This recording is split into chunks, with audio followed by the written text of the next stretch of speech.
अनेक वेळेला एक समज आहे की खूप वेळा मनाविरुद्ध निर्णय घ्यावे लागतात किंवा जर एखाद्या विशिष्ट पद्धतीने वागलं नाही तर मग प्रशासनामध्ये तुम्हाला अनेकदा दुय्यम भूमिका मिळते, तुमची बदली केली जाते. हा एक समज आहे आणि ह्याला खतपाणी घालणारी काही अशी स्ट्रे उदाहरणं पण असतात आणि त्याच्यामधून हा समज होतो. परंतु तुमची ॲटिट्यूड ह्याच्याकडे बघण्याची कशी आहे किंवा तुम्ही अशा प्रकारचा राजकीय हस्तक्षेप हा कसा हँडल करता किंवा त्याला तुम्ही हस्तक्षेप म्हणून बघता की अजून कशा पद्धतीने बघता, ह्याच्यावर तुम्ही तो विषय कसा हँडल करता ते अवलंबून असतं.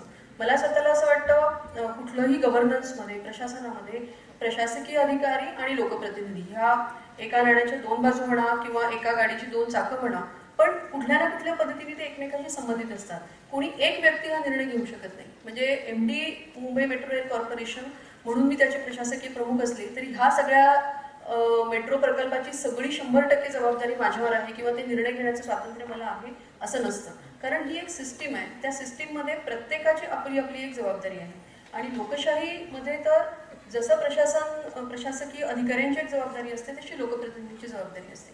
आणि हे तुमचा रोल जेव्हा तुम्ही ओळखता तेव्हा मला असं वाटतं की लोकप्रतिनिधी जेव्हा आपले मुद्दे मांडतात तेव्हा तुम्ही त्याला राजकीय हस्तक्षेप म्हणून बघत नाही. कारण शेवटी एक परीक्षा देऊन तुम्ही प्रशासनामध्ये येता. मला परवाच कोणीतरी म्हणत होतं की ऑल इंडिया सर्व्हिसेस म्हणजे एक प्रकारची लॉटरी आहे. कारण तुम्ही एकदा कष्ट करून येता पण आल्यानंतर मात्र तुम्हाला बऱ्याच गोष्टी मिळतात.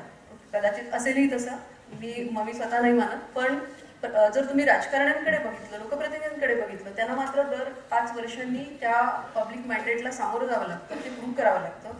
एक आकडेवारी अशी आहे की दरवेळेला निवडून येणारे जे आमदार खासदार आहेत ते 50 ते 60% लोक पुन्हा निवडून येत नाहीत.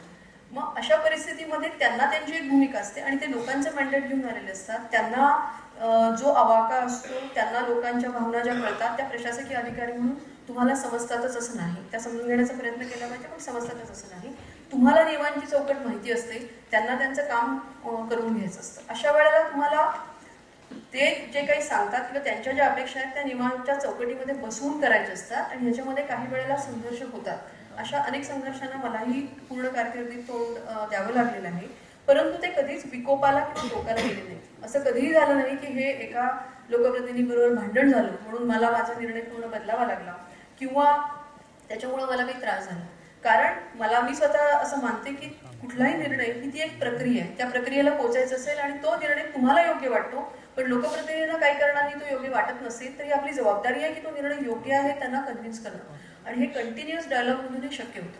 तरीही एक 5 ते 10% प्रसंग असे येतात की त्यावेळेला तुम्हाला ते कन्व्हिन्स करता येत नाही. अशा वेळेला तुम्हाला तुमची डिप्लोमसी वापरून, तुमचं प्रशासकीय कौशल्य वापरून त्याला सर्कमव्हेंट करावं लागतं. प्रकल्प करत असताना अनेक वेळेला आम्हाला डिमॉलिशन करायचंय, आम्हाला ते स्ट्रक्चर्स हे करायचे आणि आता त्या वेळेमध्ये तो प्रकल्प पूर्ण करायचा हे माझं एक आमच्या सगळ्या टीमचं एक टार्गेट असेल. पण तिथे लोकप्रतिनिधींना वाटतं की आत्ता हे लोक इथून जाता कामा नये. आता त्यांचे बरेच विषय असतात, ते त्यांच्या कॉन्स्टिट्युएन्सी मधले असतात. तुम्ही तिथून काढून त्यांना कुठेतरी 5 किलोमीटरवर नेलं तर त्यांच्या कॉन्स्टिट्युएन्सी मधले मतदार कमी होतात. त्याच्याबद्दल त्यांना काळजी असणं हे साहजिक आहे. कारण शेवटी तो तुमचा मला निवडून नाही यायचंय पुन्हा, पण त्यांना निवडून यायचंय.